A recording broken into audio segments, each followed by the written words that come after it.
OK, on est dans les solutions au niveau légal. Il m'en reste juste deux, trois.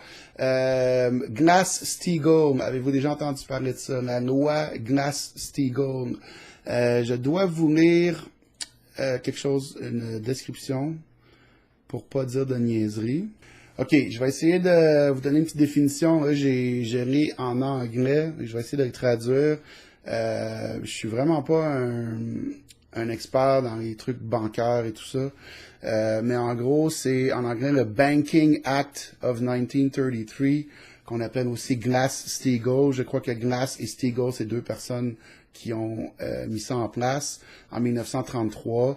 C'est une loi qui séparait les transactions, qui obligeait à séparer les transactions bancaires spéculatives, donc d'investissement spéculatif, des transactions traditionnelles. Et cette loi-là, en 1999, a été enlevée à force de lobbying et de tout ça. Les banquiers ont dit on meurt de faim, pauvre nous. On n'en peut plus de manger du craft dinner. Et donc, ils ont enlevé la loi Glass-Steagall. Et ce que ça a fait, c'est que le marché immobilier est devenu complètement spéculatif et tout ça. Et ça a donné la crise de 2008 aux États-Unis. Ben, on l'a ressenti ici, on l'a ressenti à beaucoup d'endroits, là. Donc, il y a beaucoup de gens qui disent, ben là, dans le fond, tu sais, c'était une loi qui gardait un peu Wall Street, les banques puis Wall Street en laisse, dans le sens qu'ils pouvaient pas partir en fou avec leur argent puis aller dans la spéculation en fou, là, puis virer ça en gros casino. Puis quand ils ont enlevé la loi, c'est exactement ça qui est arrivé. Donc, t'allais à la banque vers pour avoir un prêt pour une maison.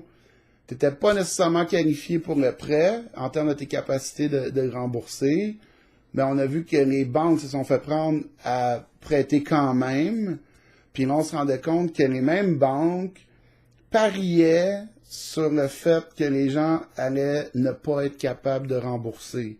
Donc il y a des instruments là, en bourse où on peut parier sur le fait que quelque chose ne fonctionne pas. Donc, c'est ça qui est arrivé. Et ce qui est arrivé, c'est que avec toutes ces manipulations-là, les gens ont perdu leur maison. Et on a vu les banques qui ont été faire pitié à Washington et Obama qui leur a donné à peu près un chèque en blanc là, du jour au lendemain comme ça. Donc, une des solutions politiques légales, pardon, une des solutions légales que je propose, c'est de ramener la loi Glass-Steagall. Évidemment, c'est juste patché parce que ça va prendre quelque chose de plus gros que ça pour sauver la planète puis pour changer le monde, mais à court terme, ça ferait quand même une différence et ça arrêterait d'alimenter cette machine-là et ça ferait sûrement tomber des gros joueurs quand même. Je veux juste ajouter que récemment, Bernie Sanders aux États-Unis a relancé Donald Trump parce que Donald Trump avait pendant sa campagne électorale, dit qu'il voulait réinstaurer la loi Glass-Steagall et ça fait pas très longtemps qu'il a été élu.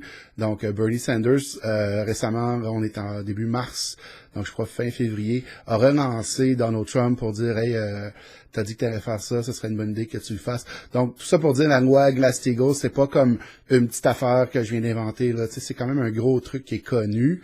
Et c'est ça, une des mesures possibles donc pour contribuer à mieux contrôler Wall Street, puis éventuellement ça aurait des effets sur la Federal Reserve et tout ça aux États-Unis. Donc c'est ça, c'est pour ça que j'en parle.